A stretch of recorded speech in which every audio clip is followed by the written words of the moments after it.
So, you're coming back into this new role to director role with leadership, and you're trying to work out what leader you want to be. In the authentic leadership model, it starts with what's the value that you bring to the role. Now, what's interesting is, like you said, it's been a while since you had this people leadership role. So talk to me a little bit about the value you thought you brought to this role and some of the things that you kind of thought through as we went through the model. This is where the work that we did together was so important because I probably would have first gone to things like, oh, I'm really good at project management and I'm really good at simplifying complex concepts in a way that motivates my cross-functional counterparts to do work and to come up with creative ideas from an innovation perspective.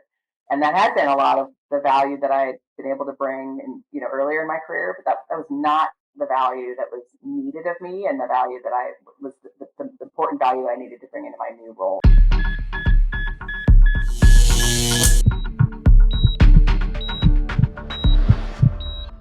Hello, my name is Pete Steinberg, and you are listening to the Leadership Shock podcast series that goes along with my book, Leadership Shock. Today, we're going to be talking about value and the value that a leader provides in their role. I'm excited to have Nicole Massey, who's the vice president at the Smucker Company. They do more than jam, as we'll hear today. Nicole and I have known each other for a long time, and we work together on her authentic leadership model, and we'll hear about that today. Nicole, welcome to the podcast. Pete, nice to see you again. Thanks for having me. So you have a pretty interesting career. I've been involved in some of it. Talk to us a little bit about your journey to being a vice president at Smuckers. I don't know how far back you want me to start, but I started my career in management consulting. I think as someone who's really curious, loves to learn, came out of college and still didn't necessarily say that there was one specific path I wanted to go on. So management consulting was a great path to continue to be exposed to a broad range of industries and topics. So I did that for in a couple of different companies about 6 years before transitioning to business school. Went to graduate school at the Haas School at Berkeley.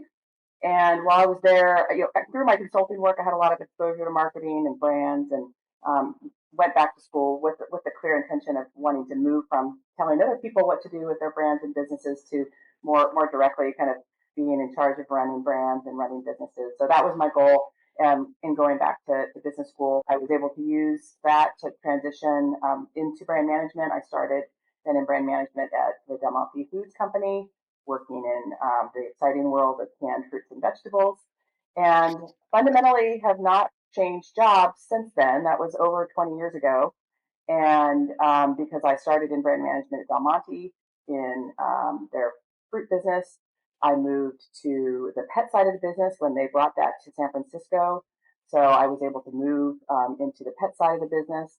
That was ultimately spun off from Del Monte Foods to its own standalone company that was named Big Heart Pet Brands.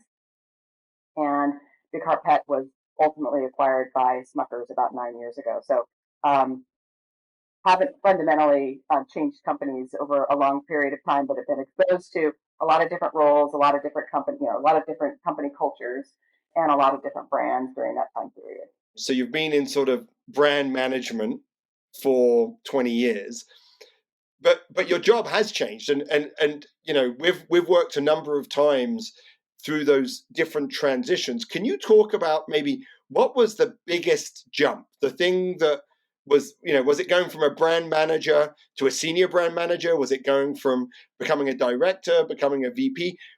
What do you say in that brand management journey is where there's actually a very, very different role that you fulfill within the function? There's three places I would point to. One was moving between innovation and regular brand management, right? So innovation is sometimes can be integrated into brand management. At many of the companies I've been at, innovation has been its own distinct function. And because of that, it was designed purposely that way to have very different ways of working, different time horizon, different focus. So I would say any of the transitions between day-to-day general management and innovation were big shifts. But the other places I would say were when I went from kind of senior brand manager to a director, and then from a director to a VP, because I think that's really where you had the biggest transitions between doing and leading, and the scope of leading just got bigger and bigger if you went to a VP. So I guess it's really those two places: it's the shift from innovation and general management, and then getting to that director and VP level where you're not doing, you're leading. That transition to director is really interesting. We in the podcast series we talked to Mike Herzog from Talos, and he talks a little bit about how as leaders progress, their aperture of information gets bigger, and it feels like when you go from brand manager, where you're really concentrated on one or maybe a couple of brands, to director, where you've got, I mean, you can't look at the same amount of information. You can't look at the same spreadsheets about the brands as you did as a brand manager, but you're supposed to have your thumb on the business. You're supposed to know everything. How do you manage that? How do you manage that excess information that you get that allows you to still have your finger on the pulse of the business when your VP asks, but you don't have to like pour through all of the P&Ls, all of that financial data that you're used to looking at? I think it's two things. One is just the benefit of experience and really thinking hard about what is really important. What are the biggest levers or components that drive the business and that run the business? But I also think it's about being clear on expectations, because I think every leader above you also is going to be different in terms of what what are the signposts that they look at in terms of business performance and business health. And so I think it's being clear on what those things are for yourself that you're going to rely on as those signposts, but also being really clear with your leader or with the rest of the leadership team on what the key indicators are going to be that we're going to look at. I mean, their KPIs and dashboards exist for a good reason, because they can be really helpful in navigating a lot of that information overload. Now, as we said, you're a vice president at Smuckers and doing work, and we'll talk a little bit about the journey to that. But earlier on in your career, when we were working a little bit together, you were actually finding it a bit of a struggle sometimes to balance the needs of work and the needs of your family.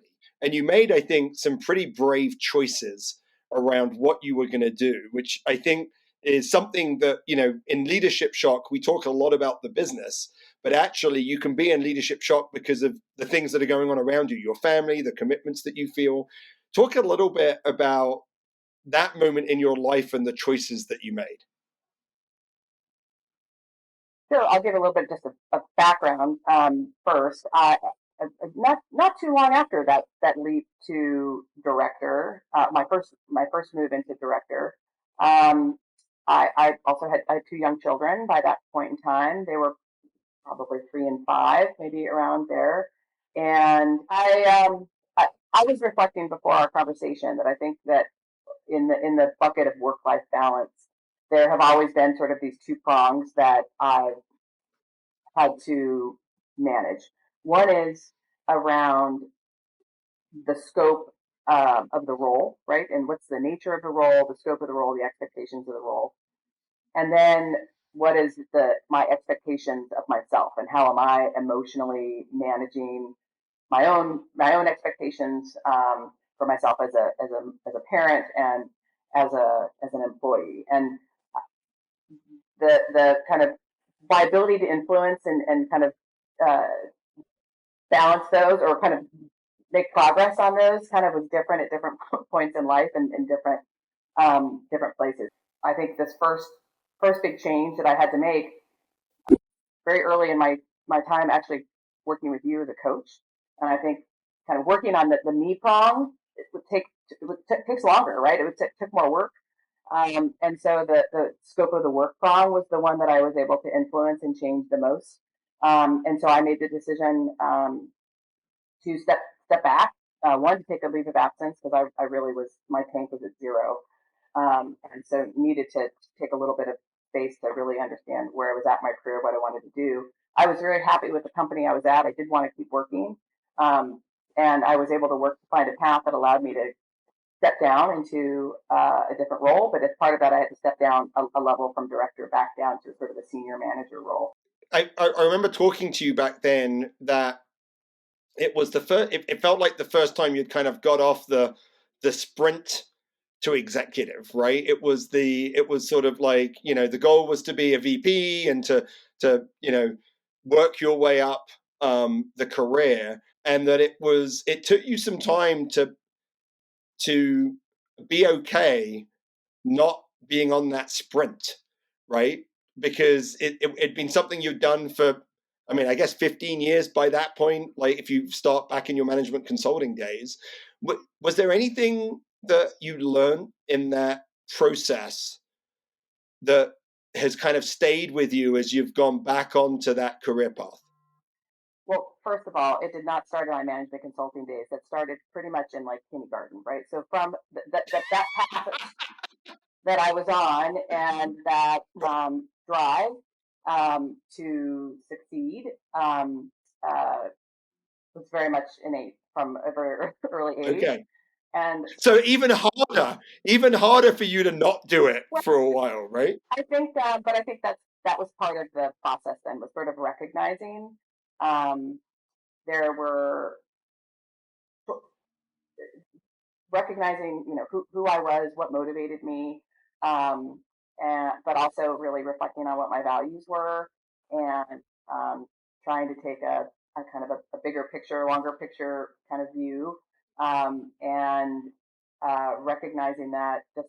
I think a lot of people have to come to terms with what society values and what is, valued with compensation isn't recognizing that there's other ways to generate value for me and as a person and for me to feel good about what I'm doing and contributing. So it was definitely a process, but I had a lot of help from folks along the way. But ultimately, it just required kind of that stepping back and really just reflecting on what really mattered and what did I want to get I value mean, from as a person.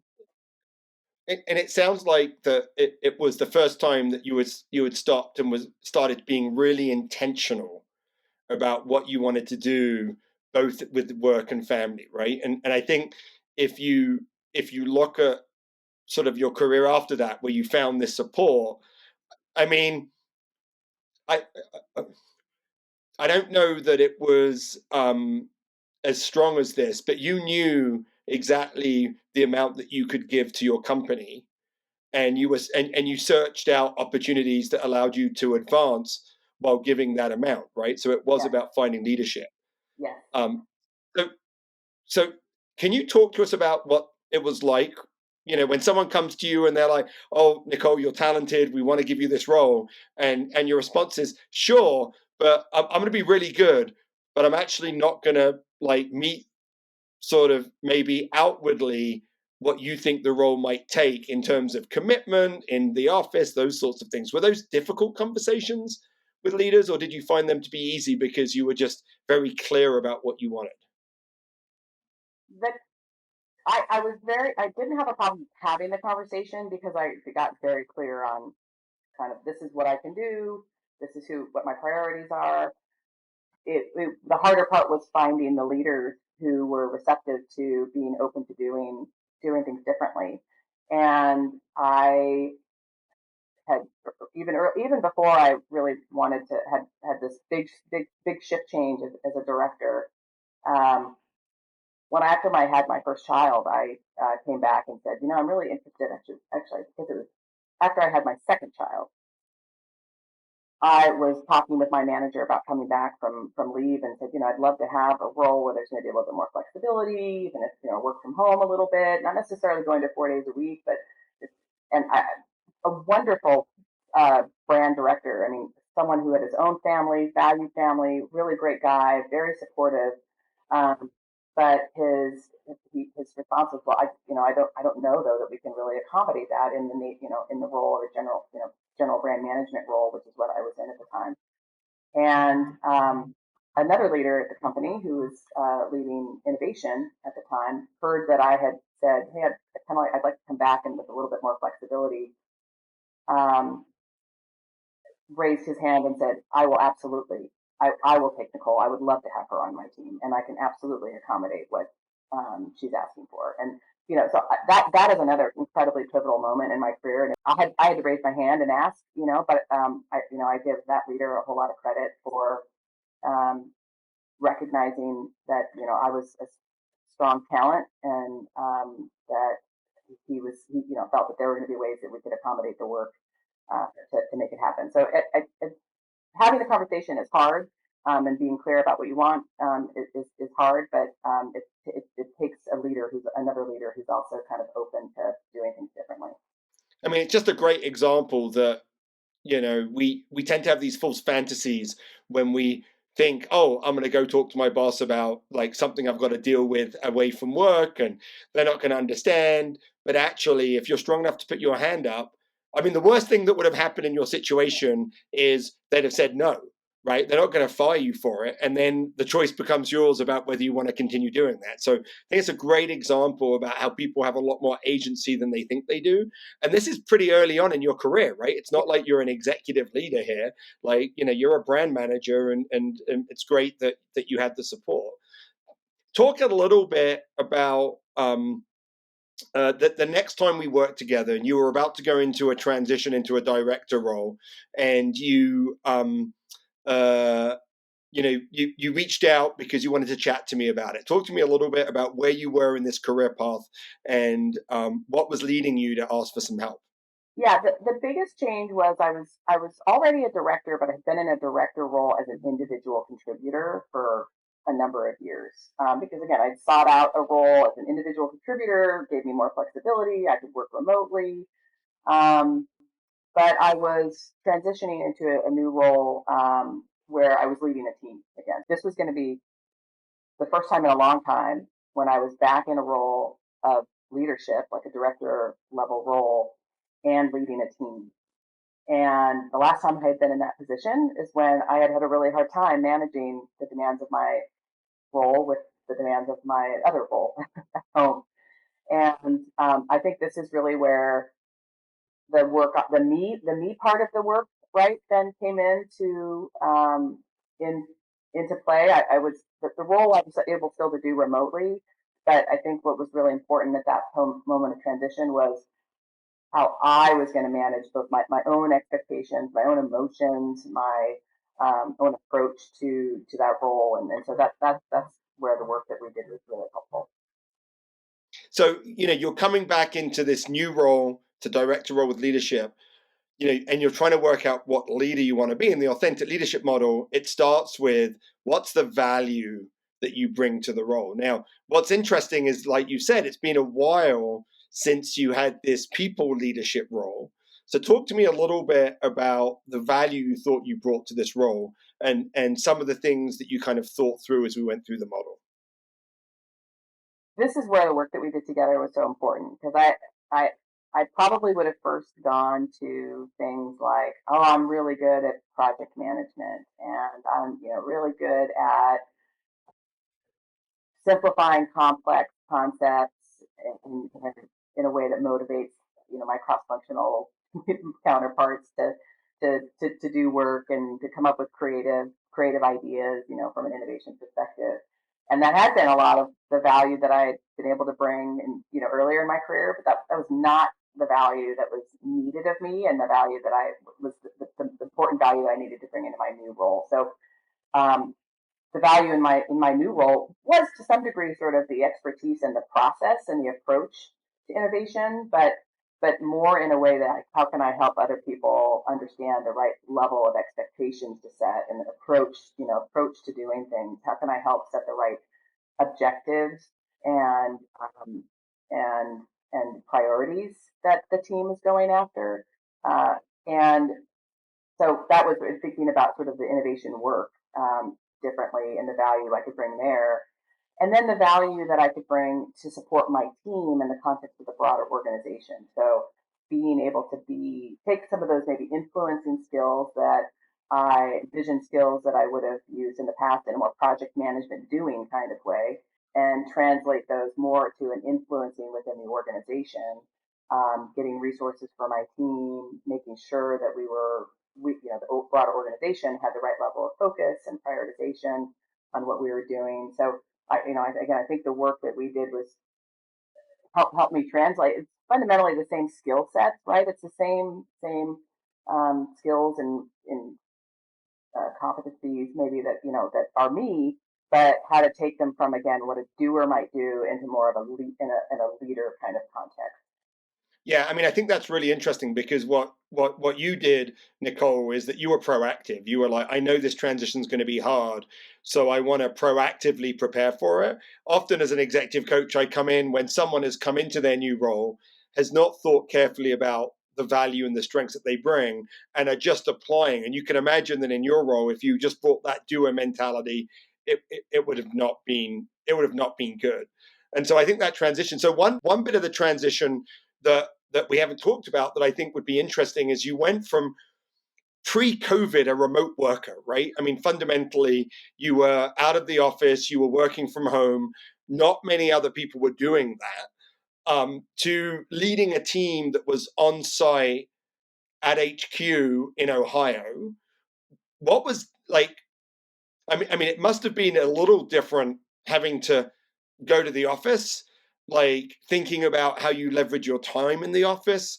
Can you talk a little bit about what that transition was like? Because there's probably people right now who are going through, I've always been remote in my job because I joined during COVID, and now I'm being asked to go back in the office, once a month, twice a month, whatever that is.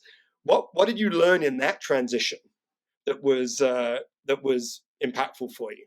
I would say the number one thing was it is a lot easier to do remote work when everyone has some experience with remote work. And I think everyone would say that learning how to use your time when you're in different places,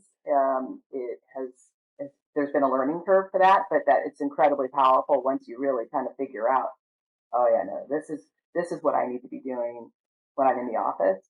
And oh, these are activities. I can look at my calendar and be like, nope, I'm going to push that out, push that out, push that out. I don't need to do that when I'm in the office. And just really learning that, and then spending that time kind of making sure that you're actually doing the things that you can, want and should be doing when you're in the office has been a, just it's been like I said, it's a learning curve for everyone, but it's been a big unlock. Well, I feel like once I've really been able to understand that and manage my time accordingly. Yeah, I think that's really powerful, Nicole, because I'm not sure that people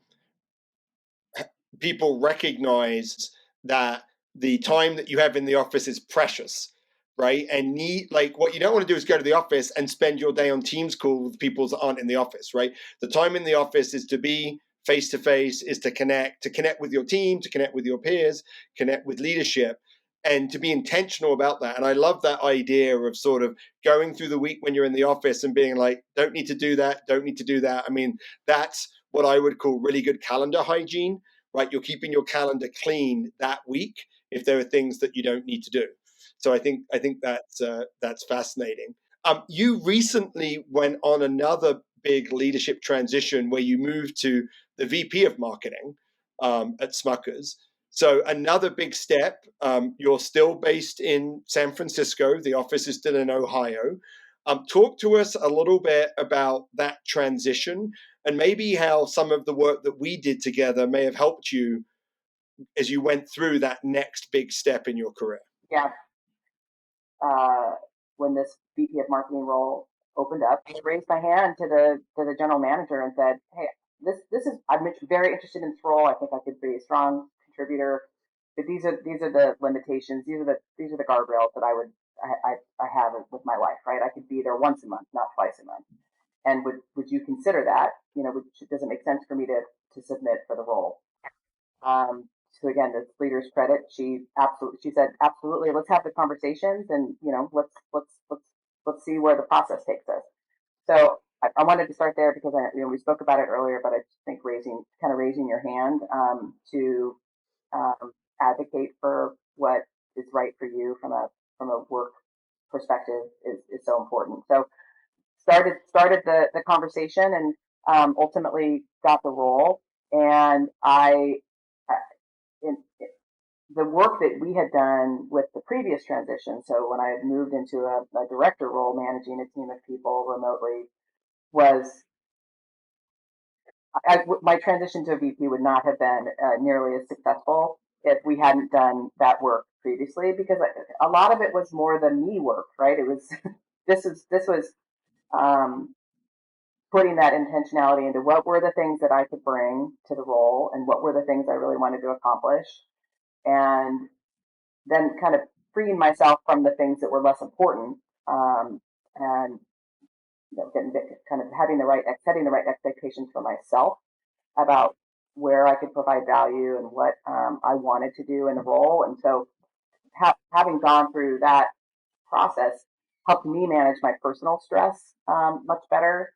And so that allowed me to be more successful in that role, which I think again helped me get the VP role. But then as I moved into the VP role, kind of trying to bring some of those good mental models and kind of hygiene to even starting off in my new role was really valuable and really important.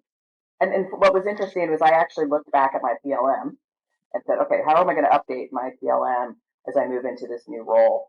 And there were very there were a lot more things that stayed the same than that needed to change Right. as I moved, which wouldn't have been what I expected. Right when I opened it up, I thought, all right, I'm going to have to start over here and start, and then, but really when I reflected on it, a lot of it was the same. That's great. I mean, I think that's exactly the role of the personal leadership model is for you to be able to, it should be a bit of a living document. So you go back and it shouldn't require huge changes because you haven't changed that much. Your role has changed. But also I actually think maybe the director of innovation, because it's a bit enterprise wide as a role, it may have had a bigger change if you went from a director of marketing to a VP, Maybe. but that director of innovation role that role transition may not have been as broad. How have you handled the leadership aspect of this? Because now, as the VP of marketing, you're now at the enterprise level, right? You're working across functions in a way that people don't normally do. You're getting a lot more information, right? You're a step further away from the brand managers, and you're coming back into marketing from the innovation role. So, talk a little bit how all of that mix. Like, how did you handle that different information load that came in from the VP, and now you're your finger's not on the pulse anymore of what your brands are doing? Well, I would, a couple of reactions. One is sometimes better than others, right? So it hasn't always been perfect. And while it was a very challenging part of my career, shortly after starting in this role, we had a fairly significant business issue come up on the business that really required me to elevate up out of the details very quickly. Just the nature of what was happening, and the challenges that we were navigating. And while that was, I wouldn't want to go through that again. It also, I think, it really helped me. It probably helped me avoid what my natural tendencies would have been, which would have been to try to get into the details. And you know, even though I know I shouldn't be, I still will feel better if I get kind of a foundation of all these details and facts, right? So so in some respects, sort of circumstances kind of worked in my favor there to kind of help keep me very, very elevated.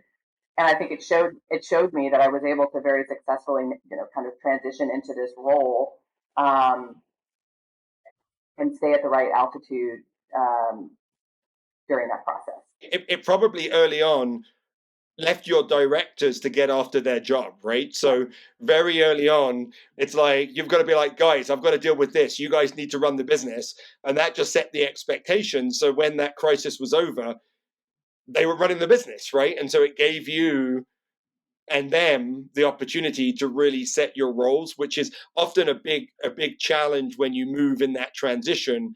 Is you're not running the business anymore, you're leading the business, and so it was almost like you were forced to do that. I was forced to do that, and as as I moved into year two in my role, uh, like I said, sometimes I'm better than others. We're all a work in progress.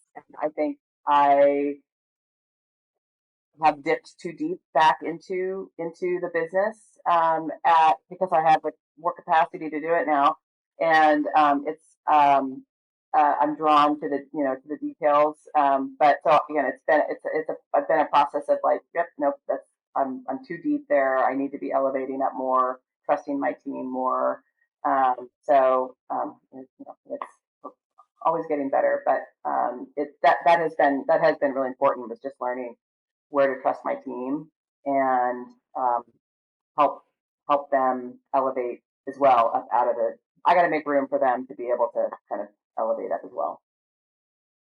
So, you spend a lot of your career, so it's all been in marketing, but you've spent a lot of career in innovation, which is, big bets, new products, and now you're in marketing. And marketing and innovation have different goals, but need to work together.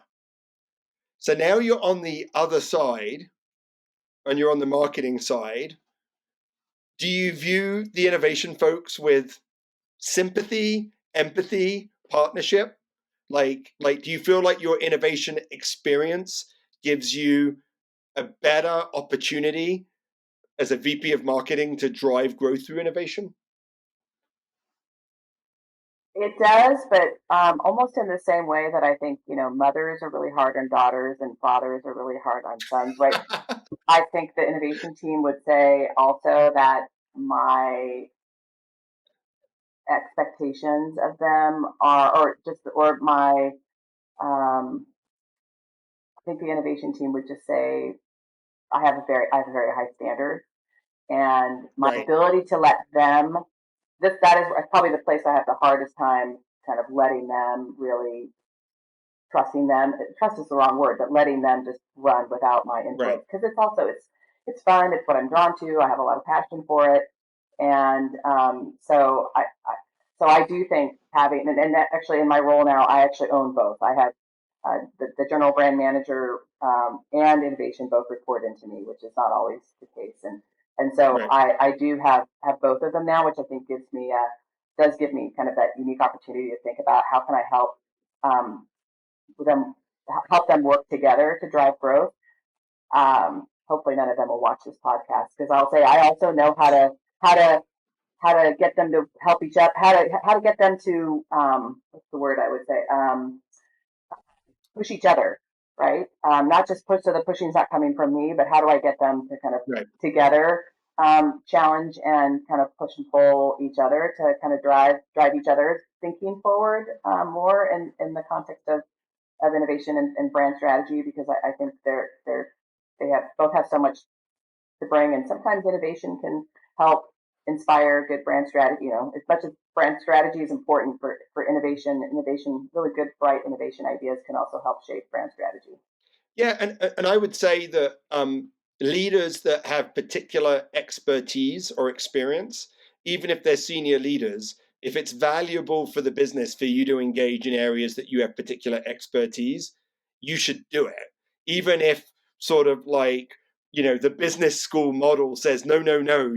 But if it's an area that you actually have some particular expertise and experience where you can accelerate, then there's nothing wrong with being engaged with that more than maybe a different VP that doesn't have that experience. So I think that the challenge is managing the expectation of the team when you do that, right? That's the challenge. But great leaders have the ability to move up and down those levels and get into the details where it makes most sense, right? And where they can add the most value.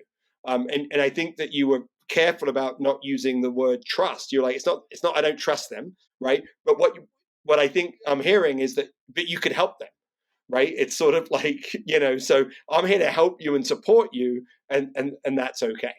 So I mean, these have just been uh, amazing stories. If I'm just going to highlight three things, Nicole, that stood out for me. So one is this concept of advocate for yourself, put your hand up, like say what you need for you to be successful. I think that is critical. The intentionality that you had when you moved into the different roles about where you were going to spend your time. I love the idea when I'm in the office, I push everything out that I don't need on my calendar. I'm going to borrow that, I think, for some of my clients, because I haven't thought about that before. So that was great. And the thing I also thought was great, that was going back and looking at the leadership model that you created when we worked together and using that as a bit of a living document. Those were the three things that I think were great. So just want to remind everyone that you can read more about Nicole in Leadership Shock. It's available on Amazon and all of your favorite online bookstores. There's a link in the episode's notes, so you can read Nicole's case study. Nicole, thank you so much for your time. It was great to see you. Hopefully, we'll be getting face to face soon. That would be best. And just for everyone that's listening on the Leadership Shock podcast, comment, leave feedback, and spread the word. So thank you very much for listening. And thank you, Nicole, again for being on the Leadership Shock podcast. Thank you for everything, Steve.